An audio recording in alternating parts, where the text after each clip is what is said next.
I'm Aaron from PhoneDog.com, and part 2 of the epic dogfight battle. HTC DROID Incredible 4G LTE, Samsung Galaxy Nexus, 2 hot Verizon Android phones starts in just a second. But first, some love to Best Buy Mobile for hooking us up with phones like these for use in our One Paw Bandit giveaway game, which we turn around and give to you, kind of like this. Here you go.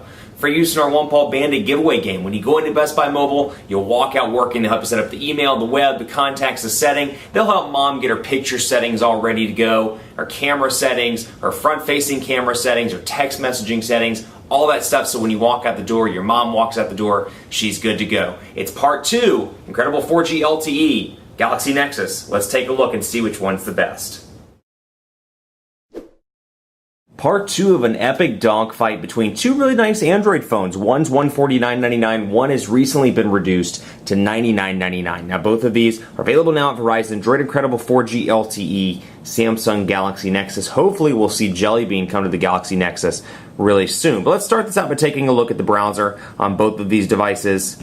And we'll load up PhoneDog.com on both. PhoneDog.com. And get these all set up and ready to go.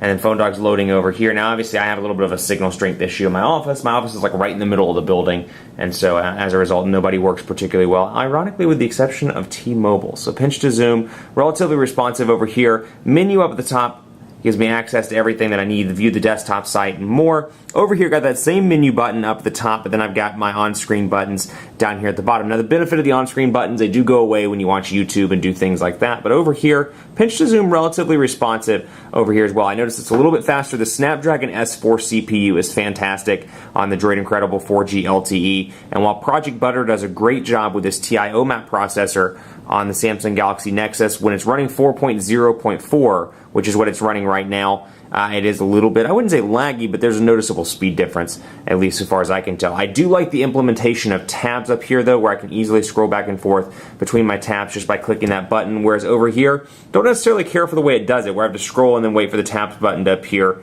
at the bottom if I want to access my tabs. And I can go, as you see, tabs is right there, and then I can move around from there. I do like the implementation. In this case, it's on stock Android. You'll also see some differences as a result of this one running Sense 4 and this one running stock Android, for example. You'll see recent applications look a little bit different. HTC's customized this like they have many parts of Android 4.0, but in this case, again, it depends on your personal preferences. You just quickly swipe up to remove, whereas here it's stock Android implementation. You swipe away to remove those out of the list. One area where I do give HTC credit and where they do a great job, personal information management. So let's take a look here. We'll load up contacts on both of these devices just so you can see what they look like. And this, again, stock ice cream sandwich, Sense 4. I do love this little feature right here. Take a look at this. We're going to go into the Quick Brown Fox, for example, and you can see Quick Brown Fox's mobile number there, again, a demo number. But I like this feature, Thread. Now, let's say the Quick Brown Fox and I are buds. We talk on a regular basis, and I just can't remember when we talked last. I can come in here and say, well, you know what? We sent a message at 11:55 this morning. Went well, thanks for asking. That's the last message I got from the Quick Brown Fox.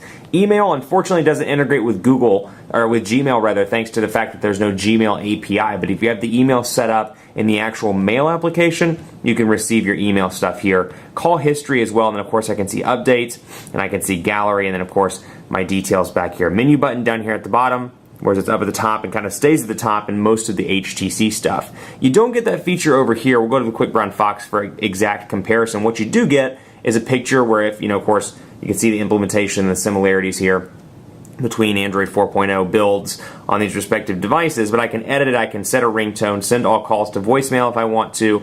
But you can see outside of just text messaging and calling, that's really all the abilities I have here. I don't have the option to go into Threads, for example, and see this information on file like I do with the DROID Incredible 4G LTE. So I'm a really big fan of that. Forgive me while I pull these away here. I just want to make sure that I didn't dial. I was doing some test calls earlier and wanted to make sure that these calls were going through. So obviously call log's empty here, but you can see some favorites are all contacts with phone numbers, and you can see the dial pad over here as well. I'm going to remove this call history.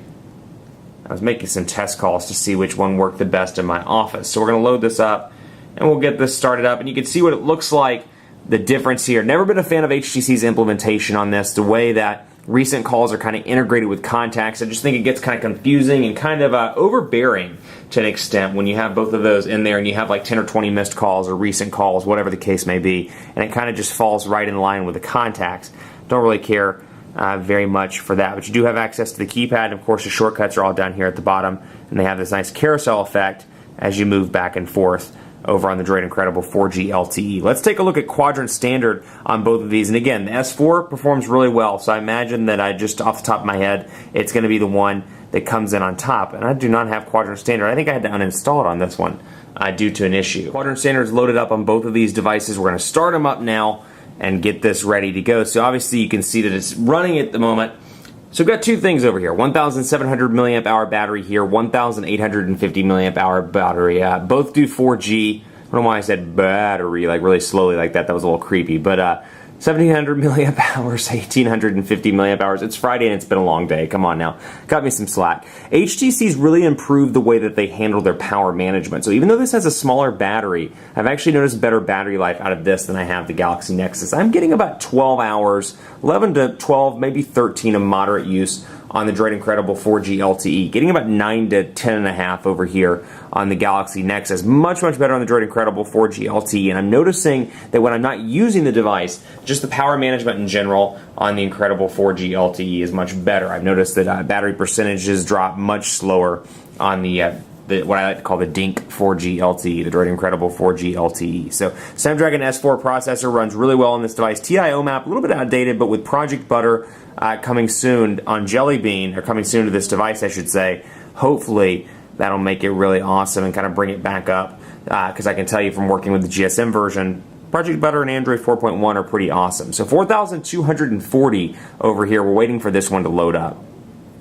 Let's see. Another little thing, these are little Android 4.0 things that I just don't get. You've got your menu button down here. Here they put it in the bar with the on-screen buttons. But down here you'll notice there's just a random menu button because these are obviously capacitive buttons. So it's kind of one of those design flaws of Ice Cream Sandwich. Hopefully they'll work that out in future builds. Down here, 1,980. So again, quadrant standard. Take it with a grain of salt. It's not always indicative of day-to-day performance, but what I will tell you is it's much better on the Droid Incredible 4G LTE thanks to a nice zippy processor. And yes, I did just say zippy. So we're going to load this up, and I'm going to bring in my device here, the red Samsung Galaxy S3 for a picture. And unfortunately, this thing does not have the image sense capabilities of the 1X, the 1S, and the Evo 4G LTE. It still has a great camera. The camera is still just as good as the other cameras on the market, or the other HTC cameras, I should say, on the market. But unfortunately, you don't get burst mode and things like that. But you do get this nice autofocus. And you'll see here that I don't get that feature, which is kind of annoying. You don't get the burst mode feature.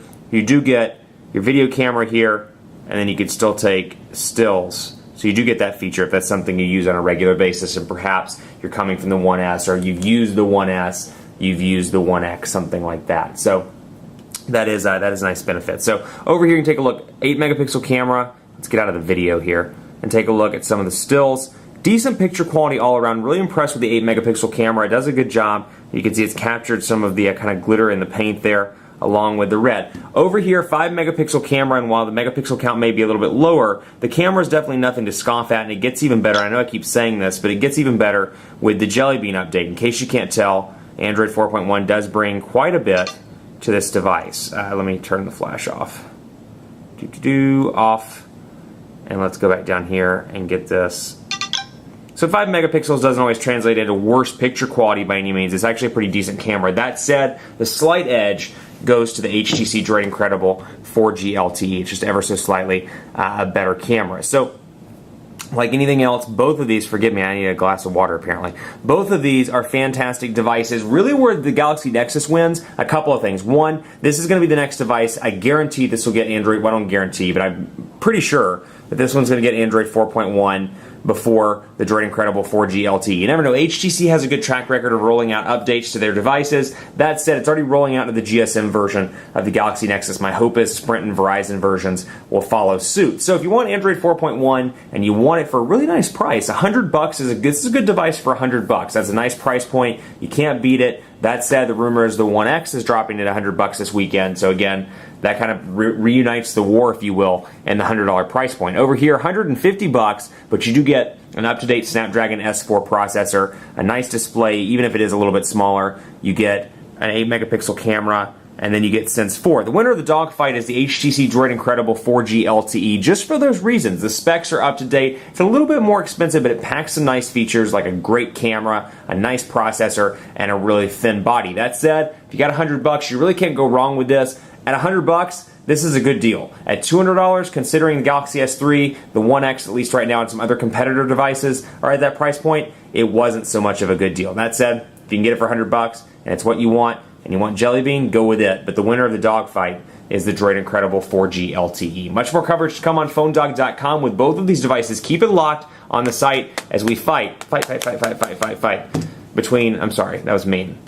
Fight between these two devices and more on the site. Be sure to follow us on Facebook, facebook.com/PhoneDog. We're getting ready to start up a brand new giveaway, so stay tuned for that. And be sure to follow me on Twitter, PhoneDog_Aaron, and on Facebook at facebook.com/PhoneDogAB. Thanks so much for watching. Have a great weekend, and stay tuned for more on these devices and more on PhoneDog.com. We'll see you next time.